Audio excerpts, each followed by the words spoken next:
سے تو کھانے کے لیے آپ نے گھر میں کہلوایا. جی. فبعث إلى نسائه فقلن ما معنا إلا الماء نو گھر تھے، 9 گھر کے اندر سوائے پانی کے کچھ نہیں تھا. جی. فقال رسول الله صلى الله عليه وسلم من يضم أو يضيف هذا. ایک بات درمیان میں عرض کر دوں،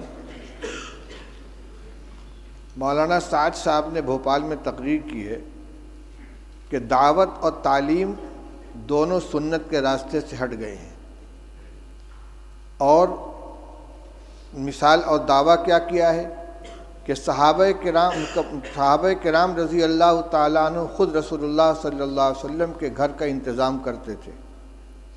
یعنی طالب علم کی یہ ذمہ داری ہے کہ وہ استاد کی کفالت کرے. کہتے ہیں کہ صحابہ جنگل جاتے تھے، لکڑیاں کاٹ کے لاتے تھے، اس کو جلانے کے قابل بنا کر فروخت کرتے تھے، اور رسول اللہ صلی اللہ علیہ وسلم کے 9 گھروں کے اندر تازہ بکری کا گوشت روزانہ پہنچاتے تھے. یہ ہے یعنی بحیثیت استاذ کے کہ یہ شاگرد تھے اور استاذ کے گھر میں تازہ روزانہ بکری کا گوشت پہنچاتے تھے. اور ہم جو روایت پڑھ رہے ہیں اس میں کیا مل رہا ہے؟ اس میں یہ حضرت عائشہ رضی اللہ عنہ فرماتی ہیں کہ ایک چاند نکلتا تھا، دوسرا چاند نکلتا تھا اور تیسرا چاند نکلتا تھا، اور رسول اللہ صلی اللہ علیہ وسلم گھروں میں آگ نہیں جلتی تھی. اور یہاں آ رہا ہے کہ 9 گھروں میں حضور صلی اللہ علیہ وسلم نے آدمی بھیجا ہے، اور سب جگہ سے جواب کیا آ رہا ہے؟ ما معنا الا الماء، ہمارے پاس پانی کے علاوہ کچھ نہیں ہے. یہ کیا حدیث کی تحریف نہیں ہے؟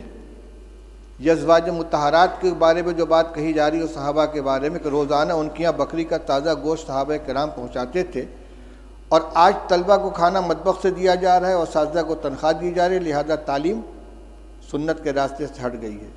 یہ کیا مذاق ہو رہا ہے؟ یہ جتنے مدارس چل رہے ہیں، جتنے اکابر نے مدارس قائم کیے ہیں، تعلیم گاہوں کا انتظام کیا ہے، اصحاب صفہ نہیں تھے جن کے لیے صحابہ کرام رضی اللہ تعالیٰ عنہ لا کے انگور کے خوشے لٹکا دیا کرتے تھے، اور انگور اور کھجور کے خوشے لٹکا دیا کرتے تھے، اور ان کو اسی سے کھانا دیا جاتا تھا. وہ روایت نہیں آئی کہ رسول اللہ صلی اللہ علیہ وسلم مہمانوں کو حوالے کرتے تھے کہ بھئی اتنے کو کون کھلائے گا، جس کے گھر میں 2 آدمی کا کھانا ہو تیسرے کو کھلائے، جس کے یہاں 4 وہ 5ویں کو کھلائے. صدیق اکبر اتنے آدمی کو لے کر گئے، فلاں اتنے آدمی کو لے کر گئے. اور حضور صلی اللہ علیہ وسلم کے ساتھ جو تعلق تھا صحابہ کرام کا، وہ صرف استادی و شاگردی کا تھا کہ اس کو اور صحابہ کرام رضی اللہ تعالیٰ عنہ خود پیٹ پر پتھر باندھتے تھے، رسول اللہ صلی اللہ علیہ وسلم بھی پیٹ پر پتھر باندھتے تھے، 2 باندھتے تھے. لہذا یہ کبھی اتفاق سے کوئی جزیہ پیش آ جائے اس کو دائمی معمول بنا کر پیش کرنا، یہ تحریف ہے کہ سنت کے راستے سے مدارس ہٹ گئے ہیں. نہ دعوت سنت کے راستے پر بچی، نہ تعلیم سنت کے راستے پر بچی ہے.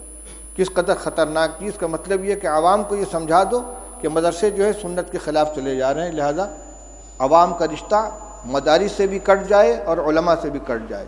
یہ انتہائی خطرناک رجحان ہے، جو اس کا مطلب یہ کہ سب کو باطل تنظیموں کے حوالے کر دیا جائے. ان کو نہ مدرسوں سے تعلق رہے گا عوام کا، نہ علماء سے تعلق رہے گا، پھر بھیڑیا آئے گا اچک کے لے جائے گا ان کو. اس پہ مجھے یہ یاد آیا کہ صحابہ حضور صلی اللہ علیہ وسلم نے ایک مہمان کے لیے گھروں کے اندر کہلوایا ہے، تو سب جگہ سے یہی شکایت آ رہی ہے. حضرت انس رضی اللہ تعالیٰ عنہ کی روایت پڑھ چکے ہو کہ بدبودار جس میں مہک پیدا ہو گئی تھی، ایسی چربی لے کر حضور کی خدمت میں پہنچے ہدیہ کے طور پر، اور کہتے ہیں کہ رسول اللہ صلی اللہ علیہ وسلم کی 9 ازواج مطہرات تھیں اور کسی گھر میں کھانے کو نہیں رہتا تھا. آپ نے وفات کے وقت 30 سا جو یہودی سے ادھار لیا ہے، اپنی ذرا اس کے پاس آپ نے رکھی ہے. کس زمانے میں یہ گوشت دیا جاتا تھا بھائی کہ وفات کے وقت حضرت عائشہ حضرت رسول کریم صلی اللہ علیہ وسلم مقروض تھے یہودی کے، اور غلہ تھا. حضرت عائشہ رضی اللہ عنہ کی روایت پڑھ چکے ہو کہ آدھا وسق جو تھا میرے پاس، رف پہ رکھا ہوا تھا، اس میں سے میں کھایا کرتی تھی. ایک دفعہ تول دیا تو سب ختم ہو گیا. یہ جو کو کھایا جا رہا ہے پکا پکا کے، اور یہ تازہ گوشت روزانہ پہنچا رہے ہیں. افسوس ہوتا ہے اس طرح کی حرکتوں کے اوپر. چلو پڑھو روایت. فقال رجل